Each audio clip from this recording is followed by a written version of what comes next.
കേരളത്തെക്കുറിച്ച്, കേരളത്തിൻ്റെ വികസന സാധ്യതകളെക്കുറിച്ച് വളരെ കൃത്യവും വ്യക്തവുമായിട്ടുള്ള കാഴ്ചപ്പാടുള്ള ഭരണാധികാരി എന്ന നിലയിലാണ് മുഖ്യമന്ത്രി വി ഡി സതീശനെ കേരളത്തിലെ ബഹുഭൂരിപക്ഷം ജനങ്ങളും നോക്കിക്കാണുന്നത്.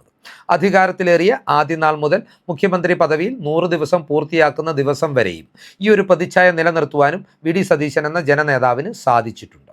കേരളത്തിന് മുമ്പിലുള്ള അവസരങ്ങൾ മാത്രമല്ല, കേരളം അഭിമുഖീകരിക്കുന്ന പ്രശ്നങ്ങളെക്കുറിച്ചും വി ഡി സതീശന് ആഴത്തിലുള്ള അറിവുണ്ട്. അതിനെ എങ്ങനെ അതിജീവിക്കാം എന്നതിനെക്കുറിച്ചും കൃത്യമായ ഒരു കർമ്മരേഖ തയ്യാറാക്കിക്കൊണ്ടാണ് അദ്ദേഹത്തിൻ്റെ സർക്കാർ മുന്നോട്ട് പോകുന്നത്.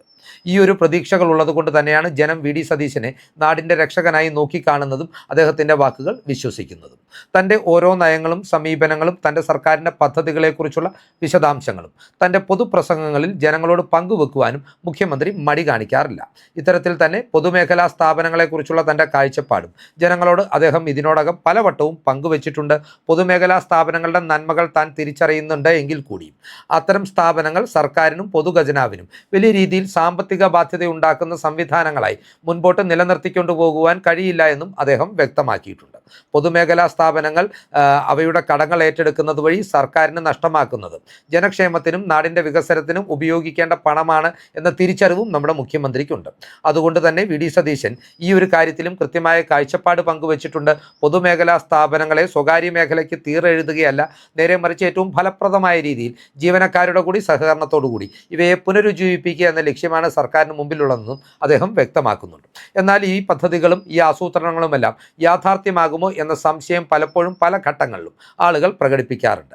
എന്നാൽ ആ ഒരു സംശയങ്ങളെ ദൂരീകരിച്ചുകൊണ്ട് ഇപ്പോൾ KSRTC എന്ന വലിയ രീതിയിൽ കടക്കണിയിലായിട്ടുള്ള ഒരു പൊതുമേഖലാ സ്ഥാപനത്തിന് വേണ്ടി, നമ്മുടെ നാട്ടിലെ പൊതുഗതാഗത സംവിധാനത്തിൻ്റെ നട്ടലായിട്ടുള്ള ഒരു സ്ഥാപനത്തിന് വേണ്ടി ഇപ്പോൾ ഒരു പുതിയ പദ്ധതിയാണ് സർക്കാർ പ്രഖ്യാപിച്ചിരിക്കുന്നത്. KSRTCയുടെ മുഖച്ഛായ മാറ്റുവാനും രാജ്യത്തിൻ്റെ പൊതുഗതാഗത സംവിധാനത്തിന് KSRTC മാതൃകയാകുന്ന നിലയിലുമുള്ള ഒരു പദ്ധതിയാണ് ഇപ്പോൾ പ്രഖ്യാപിച്ചിരിക്കുന്ന ഓപ്പറേഷൻ അല്ലെങ്കിൽ പ്രൊജക്ട് സൂര്യ എന്ന് പറയുന്നത്. ഈ പദ്ധതിയുടെ വിശദാംശങ്ങളാണ് ഈ വീഡിയോയിലൂടെ പ്രേക്ഷകർക്കായി പങ്കുവെക്കുവാൻ ആഗ്രഹിക്കുന്നത്. നമുക്കറിയാം, KSRTC എന്ന് പറയുന്നത് നമ്മുടെ നാടിൻ്റെ പൊതുഗതാഗത സംവിധാനത്തിൻ്റെ നട്ടലാണ്. KSRTCയിൽ സ്ത്രീകൾക്ക് സൗജന്യ യാത്ര പ്രഖ്യാപിച്ചുകൊണ്ട് വി ഡി സതീശൻ സർക്കാർ അധികാരത്തിലെത്തിയ ആദ്യ ദിനം തന്നെ ഏറ്റവും വിപ്ലവകരമായിട്ടുള്ള സ്ത്രീ സൗഹൃദമായിട്ടുള്ള ഒരു നിലപാടും നയപരിപാടിയും ആവിഷ്കരിച്ച് നടപ്പാക്കുകയും ചെയ്തിട്ടുണ്ട്. KSRTCയിൽ സ്ത്രീകൾക്ക് സൗജന്യ യാത്ര അനുവദിക്കുന്നത് കൊണ്ട് ഉണ്ടാകുന്ന സാമ്പത്തിക നഷ്ടം ഓരോ മാസവും കൃത്യമായി സർക്കാരിൽ നിന്ന് കോർപ്പറേഷന് കൈമാറുകയും ചെയ്യുന്നുണ്ട്. KSRTC എന്ന സംവിധാനത്തെക്കുറിച്ച് പറയുമ്പോൾ അതിൻ്റെ ഇപ്പോഴുള്ള ഈ ദുരവസ്ഥയ്ക്ക് പ്രധാനപ്പെട്ട കാരണമെന്ന് പറയുന്നത് ആ മാനേജ്മെൻറ്റുകളുടെ അല്ലെങ്കിൽ പൊളിറ്റിക്കൽ മാനേജ്മെൻറ്റുകളുടെ കെടുകാര്യസ്ഥതയും അഴിമതിയുമാണ് എന്ന കാര്യത്തിൽ തർക്കം വേണ്ട. അതുപോലെ തന്നെ ട്രേഡ് യൂണിയനുകളുടെ അമിത അധികാര പ്രയോഗങ്ങളും KSRTCയുടെ ഈ ദുർഗതിക്ക് കാരണമായിട്ടുള്ള ഒന്നാണ്. എന്നാൽ ഇപ്പോൾ ട്രേഡ് യൂണിയനുകളുടെ ഈ അധികാര പ്രയോഗങ്ങളിൽ നിന്ന് ജീവനക്കാർ പോലും വിമുക്തരായിരിക്കുന്നു. തങ്ങളുടെ നിലനിൽപ്പാണ് KSRTCയുടെ മുന്നോട്ട് പോക്ക് എന്ന കൃത്യമായ തിരിച്ചറിവിൻ്റെ അടിസ്ഥാനത്തിൽ തന്നെയാണ് അവർ സർക്കാരുമായും ഭരണാധികാരികളുമായി സഹകരിച്ച് മുൻപോട്ട് പോകുവാൻ ആഗ്രഹിക്കുന്നത്. ഏതൊക്കെയാണെങ്കിലും ഇപ്പോൾ KSRTCയുമായി ബന്ധപ്പെട്ട് ഏറ്റവും ശുഭകരമായിട്ടുള്ള ഒരു വാർത്തയാണ് പുറത്തു വരുന്നത്. നമുക്കറിയാമല്ലോ, KSRTCയെ സംബന്ധിച്ച് അധികാരത്തിലെത്തുന്ന ഓരോ ഗതാഗത മന്ത്രിമാരും പുതിയ ബസ്സുകൾ വാങ്ങിക്കൂട്ടുവാനായി അനാവശ്യമായിട്ടുള്ള ഒരു വ്യഗ്രത പ്രകടിപ്പിക്കാറുണ്ട്. പലപ്പോഴും ഇത് വലിയ അഴിമതിയുടെ ഭാഗമായിട്ടുള്ള ഡീലുകളാണെന്നും ആക്ഷേപം ഉയർന്നു വരാറുണ്ട്. 10 ബസ്സുകൾ ഒരു കമ്പനിയിൽ നിന്ന് വാങ്ങുമ്പോൾ ആ ഒരു ഉത്തരവിടുന്ന മന്ത്രിക്ക് ഒരു ബസ് അല്ലെങ്കിൽ അതിനുള്ള തുക കമ്മീഷനായി ലഭിക്കുമെന്നുള്ള കഥകൾ പോലും നമ്മുടെ നാട്ടിൽ വളരെയധികം പ്രചാരങ്ങളും നേടിയിട്ടുണ്ട്. ഏതൊക്കെയാണെങ്കിലും ഇതിൻ്റെ വസ്തുതകളെക്കുറിച്ച് നമുക്കറിയില്ല എങ്കിൽ കൂടിയും ബസ്സുകൾ പുതുതായി വാങ്ങുക, 100 കണക്കിന് ബസ്സുകൾ പുതുതായി വാങ്ങുക എന്നത് ഓരോ ഗതാഗത മന്ത്രിമാരുടെയും ആദ്യ പ്രഖ്യാപനങ്ങളിൽ ഒന്നായിരുന്നു എന്നത് നമ്മൾ ഈ ഘട്ടത്തിൽ ഓർത്തിരിക്കേണ്ടതാണ്. എന്നാൽ ഇപ്പോഴത്തെ ഗതാഗത മന്ത്രിയായിട്ടുള്ള CP ജോൺ വളരെ പരിണിതപ്രജ്ഞനായിട്ടുള്ള ഒരു നേതാവാണ്. അഴിമതിയുടെ കറ പുരണ്ടിട്ടില്ലാത്ത ഒരു നേതാവാണ്. അദ്ദേഹത്തിന് മാത്രമേ ഉള്ളൂ. അദ്ദേഹത്തിൻ്റെ ചുറ്റുപാടുമുള്ളവർ, അദ്ദേഹത്തിൻ്റെ രാഷ്ട്രീയ പാർട്ടിയുടെ ഭാഗമായിട്ടുള്ളവരൊക്കെ അഴിമതി ആരോപണങ്ങൾക്ക് വിധേയരാകുമ്പോഴും CP ജോൺ എന്ന നേതാവിനെ സംബന്ധിച്ച് ഇത്തരം ഒരു ആരോപണം ആർക്കും ഉന്നയിക്കുവാൻ സാധിക്കുകയില്ല. ഏതൊക്കെയാണെങ്കിലും ഗതാഗത വകുപ്പ് തനിക്ക് ലഭിച്ചതോടുകൂടി KSRTC എങ്ങനെ മികച്ച ഒരു പൊതുമേഖലാ സ്ഥാപനമാക്കാം എന്നുള്ള ചിന്ത CP ജോണിനുണ്ടായിരുന്നു. അതിനായി അദ്ദേഹം വിദഗ്ധരുമായി ആലോചന നടത്തിയിരുന്നു. മുഖ്യമന്ത്രിയുമായും കൂടിയാലോചനകൾ നടത്തിയിരുന്നു. ഇത്തരം ആലോചനകളുടെയും പഠനങ്ങളുടെയും ഫലമായിട്ടാണ് ഇപ്പോൾ പ്രൊജക്ട് സൂര്യ അല്ലെങ്കിൽ ഓപ്പറേഷൻ സൂര്യ എന്ന പദ്ധതി CP ജോൺ പ്രഖ്യാപിച്ചിരിക്കുന്നത്. KSRTC പുതിയ ബസ്സുകൾ വാങ്ങുന്ന സാഹചര്യം ഒഴിവാക്കുവാൻ ഏറെ സഹായകരമാകുന്ന ഒരു പദ്ധതിയാണിത്. KSRTCയെ സംബന്ധിച്ചിടത്തോളം ആധുനിക ബസ്സുകൾ ബസ്സുകൾ തന്നെ നൂറുകണക്കിനെണ്ണം കട്ടപ്പുറത്തിരിക്കുന്ന സാഹചര്യം നമുക്ക് മുമ്പിലുണ്ട്. ഈ ബസ്സുകൾ ഏറ്റവും കുറഞ്ഞ ചെലവിൽ നന്നാക്കി ആധുനികവൽക്കരിച്ചുകൊണ്ട് റോട്ടിലിറക്കുക, അത് ഡീലക്സ് ബസ്സുകളായി കൺവേർട്ട് ചെയ്യുക എന്നീ ആലോചനയാണ് CP ജോണിൻ്റെ പ്രൊജക്ട് സൂര്യ അല്ലെങ്കിൽ ഓപ്പറേഷൻ സൂര്യ എന്ന പദ്ധതിയിൽ ഉൾപ്പെട്ടിട്ടുള്ളത്.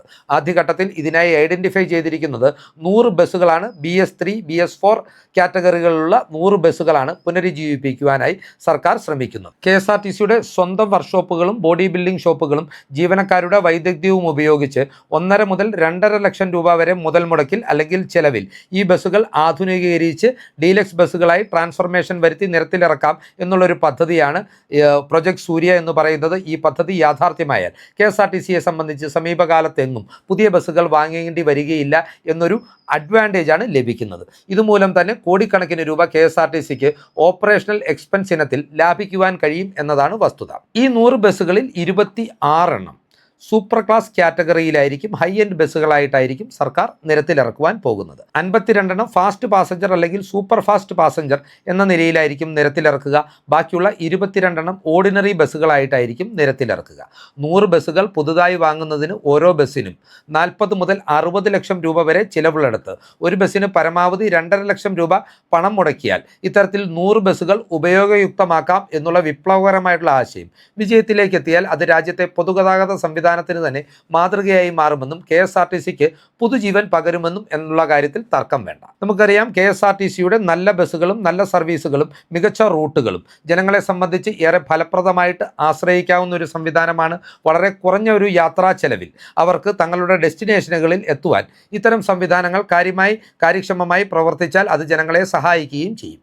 അങ്ങനെ വരുമ്പോൾ ജനങ്ങൾക്ക് സ്വന്തം വാഹനം ഉപയോഗിക്കുന്ന ചെലവ് ഒഴിവാക്കിക്കൊണ്ട് ഓരോ മാസവും വലിയൊരു തുക മിച്ചം പിടിക്കുവാനും സാധിക്കും. നമുക്കറിയാം, വനിതകൾക്ക് സൗജന്യ യാത്ര അനുവദിച്ചത് വഴി തന്നെ സർവ്വസാധാരണക്കാരായിട്ടുള്ള 10,000 രൂപ മുതലുള്ള ശമ്പളത്തിൽ ജോലി ചെയ്യുന്ന നിരവധി ആളുകൾക്ക് ഓരോ മാസവും 1000 മുതൽ 1500 വരെ തങ്ങളുടെ നിത്യച്ചെലവിനായി ഈ ഒരു സൗജന്യ യാത്രയിലൂടെ ലാഭിച്ചെടുക്കുവാൻ സാധിക്കുന്നുണ്ട്. KSRTC മാത്രമല്ല, സപ്ലൈകോ ഉൾപ്പെടെയുള്ള പൊതുമേഖലാ സ്ഥാപനങ്ങളെ ജനങ്ങൾക്ക് ഉപകാരപ്രദമാകുന്ന രീതിയിൽ ഏറ്റവും ഫലപ്രദമായി പുനരുജ്ജീവിപ്പിക്കുന്നതിനുള്ള ശ്രമങ്ങളാണ് VD സതീശൻ സർക്കാരിൻ്റെ ഭാഗത്തു നിന്ന് ഉണ്ടാകുന്നത്.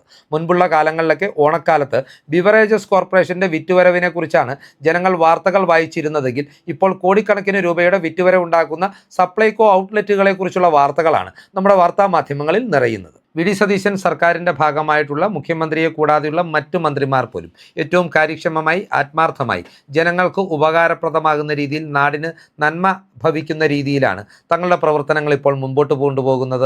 അതിനാൽ തന്നെ CP ജോണിനെ പോലെ അനൂപ് ജേക്കബും പൊതുമേഖലാ സ്ഥാപനങ്ങളുടെ പുനരുദ്ധാരണത്തിൽ നിർണായകമായിട്ടുള്ള താല്പര്യങ്ങളും ഇടപെടലുകളും നടത്തുന്നുണ്ട് എന്നതിൻ്റെ ഉദാഹരണമാണ് സപ്ലൈകോയുടെ ഓണക്കാലത്തെ വമ്പൻ കോടികളുടെ വിറ്റുവരവ് എന്നതുകൂടി നമ്മൾ മനസ്സിലാക്കേണ്ടതുണ്ട്.